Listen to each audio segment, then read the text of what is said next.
they sent us to Wellington, no, not Wellington, to Australia, Melbourne, Australia. And the division general said the 1st Marine Division are not fit for combat. They are not fit for combat. They can't go back into combat. And they sent us to Brisbane, Australia. We never got off the ship. The division, a naval officer, because our medical are all Navy, and he was the general of that group. And he went and got off in Brisbane. He came back. He said, "These men are not going to go into that area. They had enough. They're not going to go anywhere near swamps or anything." So then he sent us down to Melbourne, and there was no facilities for us. So we slept in I don't know if it was a cricket ground or it was an athletic field. We slept on the concrete slabs. And then they finally found a place for us.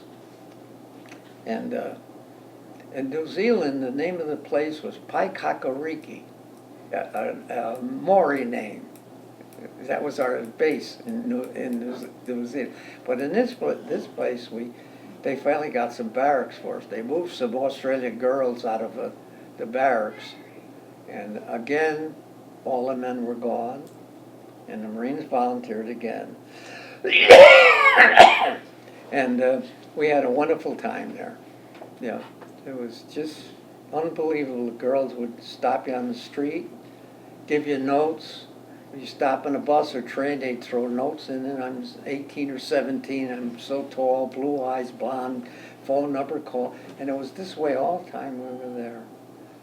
So after quite a few months, they sent us to New Guinea. But not right away. We went to another island called Goodenough Island to reorganize again and get replacements in.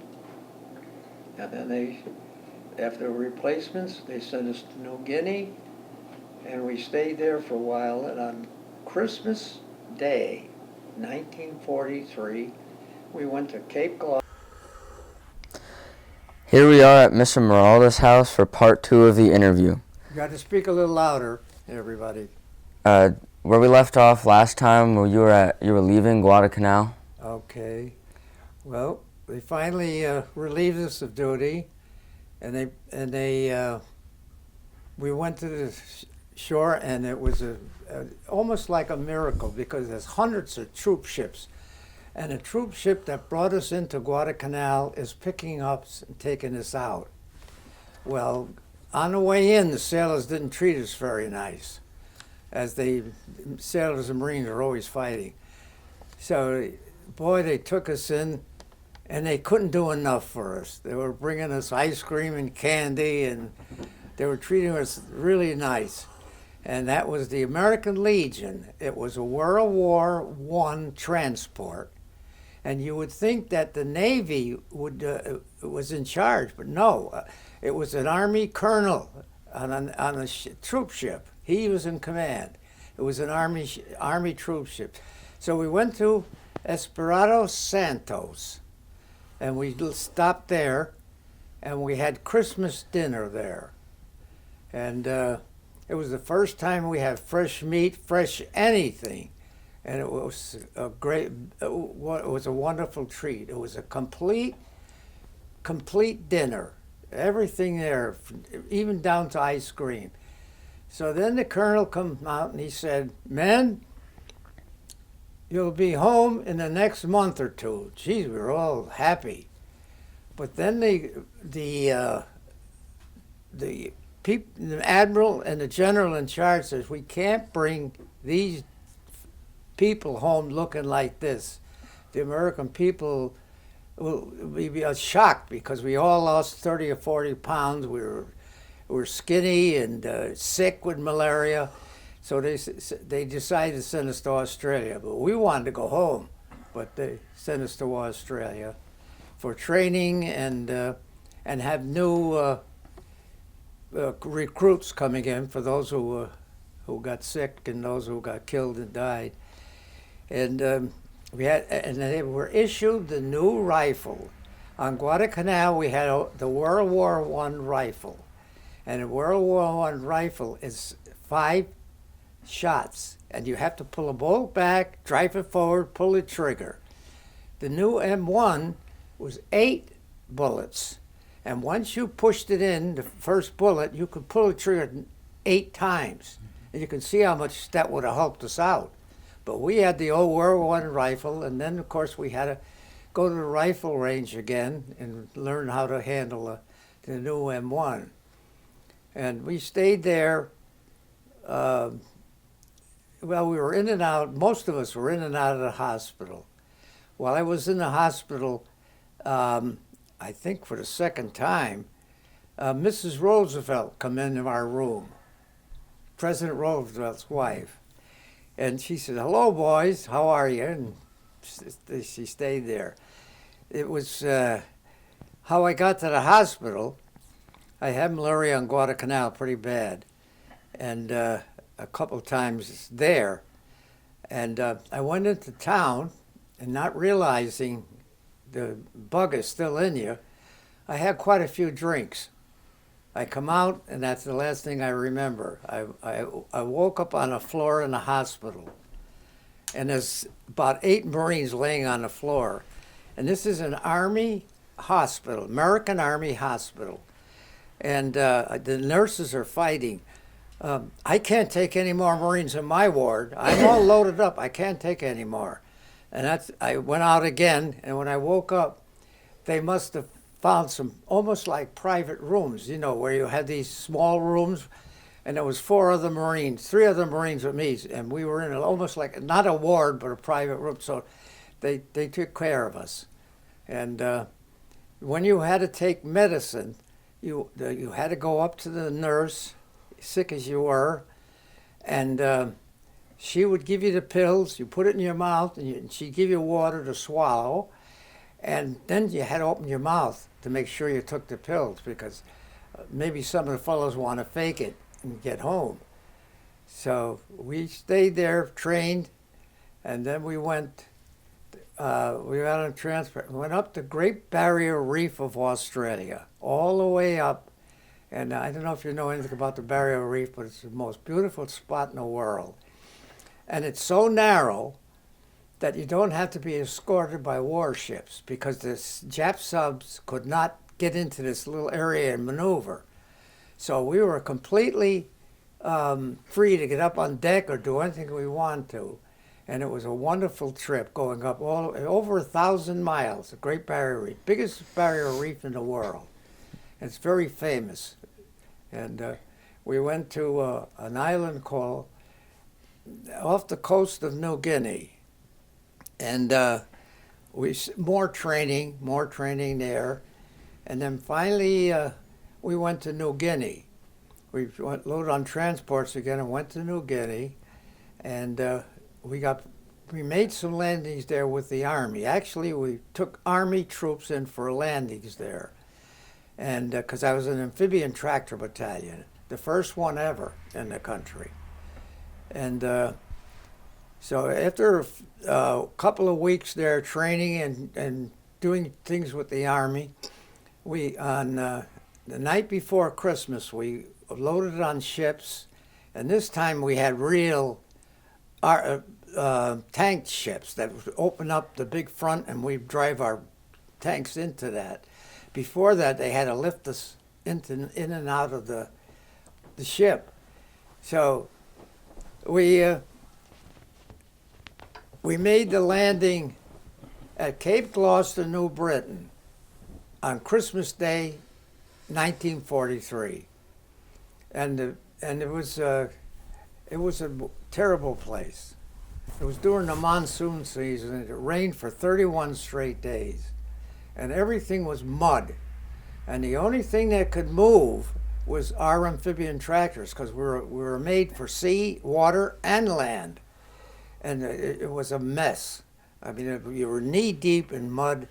Well, anyway, we took, the action took there a couple of months, and they cleaned it up, and they moved us out again. And this time they brought us, we thought we might be going home, but no, they sent us to another small island called Banica, very close to Guadalcanal. And there it was such a small island that you could walk around it in 5 or 6 hours. And the whole division was there. But there was nothing ready for us, nothing. There was no showers, there was nothing built. And we had to do it all ourselves. The whole group pitched in, our engineers set up 50-gallon water tanks on a platform for showers.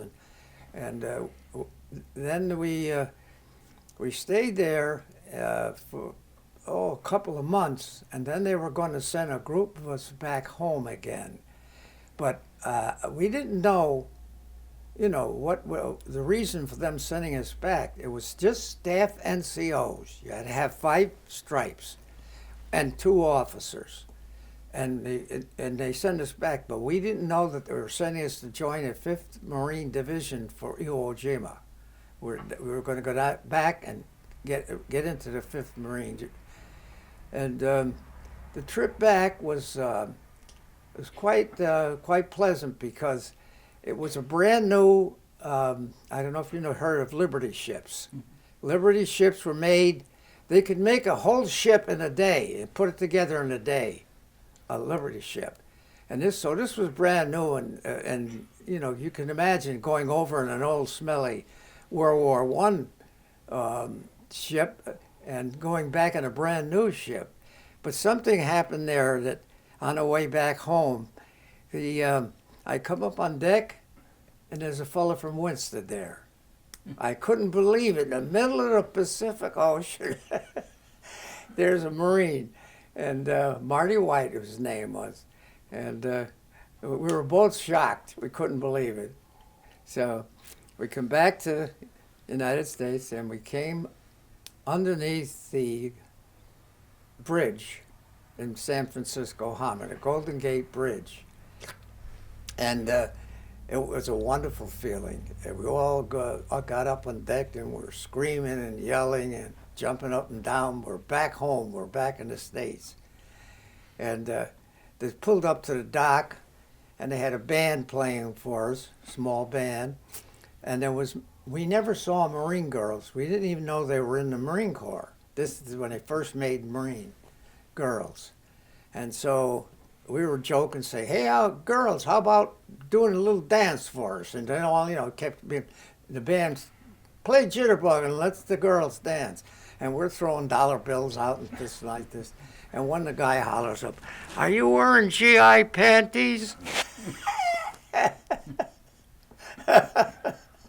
So, that night, we were in still our old grubby uniforms from Australia, no, from Cape Gloucester, and they gave us in fact, I had it here somewhere, note said, these men are just back from overseas, and you're to let the MPs not to pick them up because they won't be in proper uniform.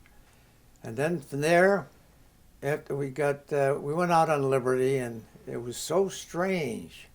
It just was so strange to see people partying, drinking, and it like nothing was happening anywhere in the world. We were dumbfounded that here was just like it was before we went away. People were still celebrating and doing drinking and parties. And we got on a train and we went to San Diego, California. San Diego, and we were quarantined because they had to check us out physically and mentally, see if we were all okay to go home on furlough. And we had to stay there for, I think it was a couple of weeks. And that was really lousy because we wanted to go home. And finally they put us on trains, and it was box cars.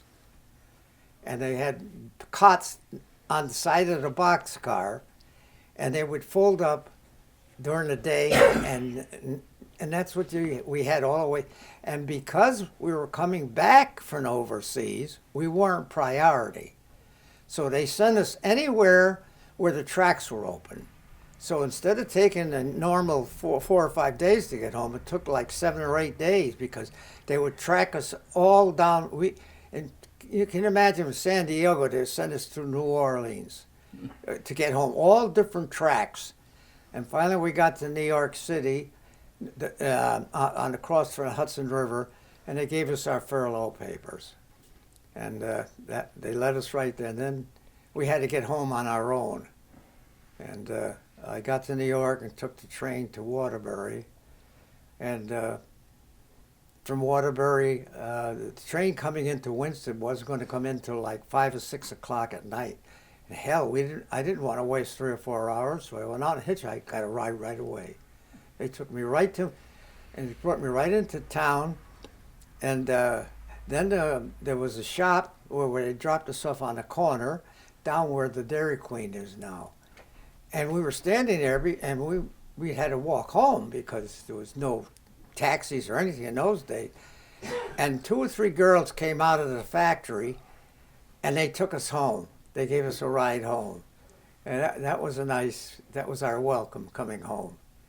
And of course, I went up to my home, and then my girlfriend, and I was back in the United States. Is there any questions you want to ask?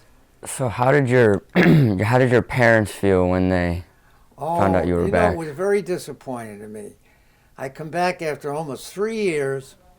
I go up, and there's no one home but my father. And my mother was out, all my sister, everybody else was out. And but it was so, my father he was partial crippled. He had a stroke. And he was so glad to see me. And of course, we had to walk back down to one of my sister's home. And my father's meeting people on the street and saying, "He killed those goddamn Japs." He was telling all the people. And I went to my sister's home, and then a regular furlough. Yeah. People treated you pretty good when you come back. So that's about the end of the things. And then after that, I was sent to Newport, Rhode Island. I thought that was terrific, that I was going to be stationed in Newport, Rhode Island. We were there for 2 weeks, and were shipped to New River, North Carolina. So we said, well, that isn't too bad. We still can get home a weekend once in a while. You know, we all chip in with the car, pay gas, and we get home. No sleeping, but you could get home and back in time for furlough. And 2 weeks later, on my way to California.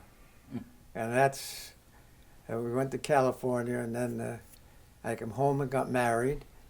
And then my wife came out and joined me. And it usually happens when 2 young people get together. She became pregnant, and I had to bring her home again. And brought her back, and went back to the base and waited for further orders. And that's the end of my story. Is there anything you want to? So when you got back home after you were stationed, I talk a little louder. What was your career after you got back home? When I came home, when I discharged, well, before I went into the Marine Corps, I worked for a factory in Torrance, an American Brass Company, and they made bullets. I made 30 caliber bullets. So I came back, and I didn't know what I wanted to do. And so I went back there. I didn't go right back to them. I went back quite a bit later, and they had to give you your job back. If you worked for them before the war, they had to give you your job back again, and with all your benefits, pay raises and everything.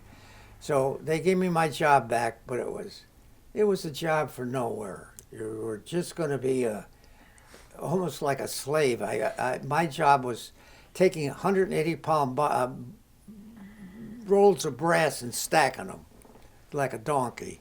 And So my brother and I decided that we'd do floor covering business. So we worked, he worked 8 hours, I worked 8 hours. We'd get out and we'd go to homes and lay carpeting and linoleum. And from that, it built up into a real good business. We quit our jobs and we were full-time floor covering store. We had right across from the Strand Theater. We had 3 stores there. We started with 1, then we got 2, and then we had 3. And then I was introduced to Mr. Ramsey, who owned the Winston Furniture Company. And he was getting ready to retire. And I said to him one day, I says, he got friendly with it. Even though my brother and I were competitors, because they sold floor covering too, he took a liking to my brother and me. And I said to him, Bill, I hear you're going to retire. He says, who told you that? I said, well, that's a scuttlebutt around that you're going to retire. And if you do, my brother and I would like to buy the furniture store. And from that day on, actually, we owned the store. He wouldn't take no for an answer. He just did like he was our real father. He was so good to us. And we had a very, very successful furniture business. And and we had a huge building. It was an old church building. It was 4 floors, 50 by 100. And we had the town clock on top of the building. And 2 boys set a fire and burnt it down on us. But we opened up and went back into business, and we did very well again. We in the center of Winston. If you know the center of Winston, you know where the hotel is, right on the corner. Well, the building across it's empty now. We opened up the furniture store there, and we did very, very good. And then my brother retired. Then I retired at 62. Actually, I've been retired like 34 years, and so and then just went on to live in this house. I've been in this home since 1950. But when we came back, there was no married with 1 baby. There was no places to live. There just was no rents, nothing. I had to live with my mother-in-law. And wonderful lady, very nice, but she worked, and a baby crying at night is not the best thing for somebody who has to go to work the next day. So the administration, they took some homes down from Groton. They were duplex homes, and they put them on a trailer and brought them up to Winston, and that over by the package store on South Main Street, right in back, they put up all these homes for the veterans. And it was $30 a month rent. It was a godsend. They were really, really nice. We had 2 bedrooms, a living room, a kitchen, and you had to furnish your own heat, but $1 a day, and it was just wonderful there. All veterans, about 35 or 40 families. And we used to have get-togethers there. It was really nice until I bought this house in 1950, and we've been here ever since. So did you join any groups like the VFW? No, I've been a member of the VFW. I just looked at my card for 73 years, and I've been a member of I'm probably the oldest veteran in the Veterans of Foreign War. And I joined the Elks at the same time, and I was a member of the Elks for 73 years. I still had the cards. And because of, you could buy, about 25, 30 years ago, they got a letter said that if you pay a certain amount of money in, you're a life member. So I paid I'm a life member of both of them. I don't have to pay dues.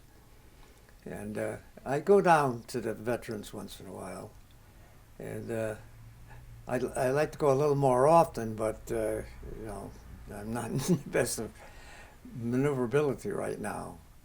But that came home, and that was it. Then I retired. My brother retired, and I retired, and I've been in this house ever since. Yeah. Yeah. So I'd like to thank you for your service and for coming out and finishing the interview with me.